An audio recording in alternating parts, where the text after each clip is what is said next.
दोस्तों, जिस केस ने पूरे देश को दो हिस्सों में बांट दिया, जिस गिरफ्तारी ने बॉलीवुड से लेकर राजनीति तक हलचल मचा डाली और जिस नाम पर आज भी सोशल मीडिया पर बहस छिड़ जाती है, समीर वानखेड़े वर्सेस आर्यन खान, आज उसी कहानी में आया है एक नया बड़ा मोड़।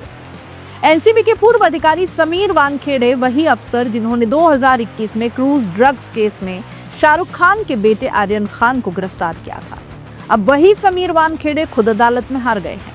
दिल्ली हाईकोर्ट ने उनके मानहानि केस को सिरे से खारिज कर दिया है और इस फैसले के बाद जहां आर्यन खान को बड़ी राहत मिली है, वहीं समीर वानखेड़े को लगा है करारा झटका।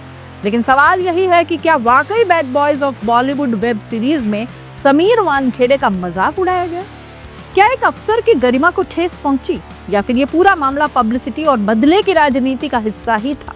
चलिए पूरा मामला शुरू से समझते हैं। क्या है पूरा विवाद?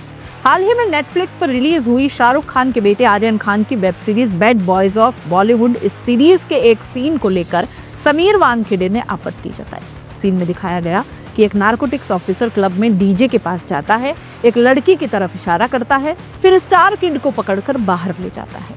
यही सीन समीर वानखेड़े को नागवार गुजरा।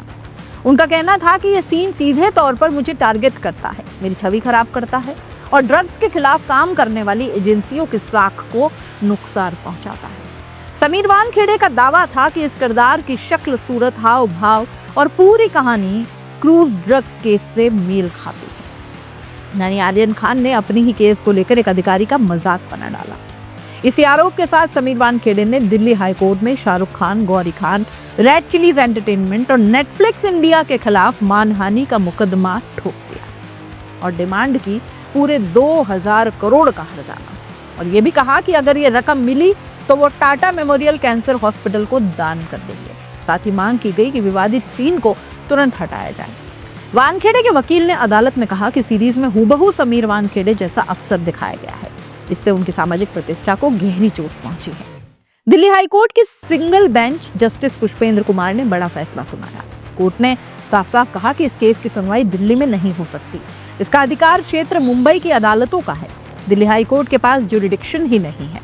और बस इतना कहते ही समीर वानखेड़े का पूरा मानहानि केस खारिज कर दिया गया। मतलब कोर्ट ने आरोपों की मेरिट पर गए बिना ही केस बाहर कर दिया। यानी तकनीकी आधार पर ही समीर वानखेड़े को हार का सामना करना पड़ गया।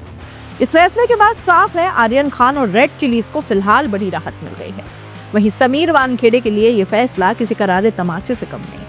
जिस अधिकारी ने कभी सुपरस्टार के बेटे को जेल भेजा, आज वही अधिकारी अदालत में बेबस नजर आए।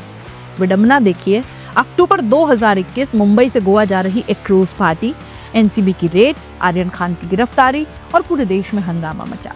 लेकिन कुछ ही महीनों बाद आर्यन खान ड्रग्स केस से पूरी तरह बरी हो गए और उसी के बाद समीर वानखेड़े पर भी कई गंभीर आरोप लगे।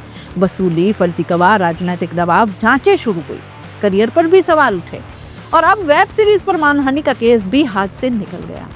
सबसे बड़ा सवाल यही है, क्या समीर वानखेड़े अब मुंबई कोर्ट जाएंगे? क्या फिर से कानूनी लड़ाई शुरू होगी या फिर ये अध्याय यहीं खत्म हो जाएगा? फिलहाल इतना तय है, आर्यन खान के लिए ये कानूनी जीत है और समीर वानखेड़े के लिए एक और मुश्किल पड़ा। दोस्तों, क्या आपको लगता है कि बैड बॉयज ऑफ बॉलीवुड में वाकई एक अफसर का मजाक उड़ाया गया या फिर ये सब सिर्फ एक पूर्व अधिकारी की हताश कोशिश थी? कमेंट में अपनी राय जरूर लिखिएगा और अगर वीडियो पसंद आए लाइक करें, शेयर करें और चैनल को सब्सक्राइब करना मत भूलिएगा, क्योंकि हम यहाँ लाते हैं हर खबर का बेबाक से।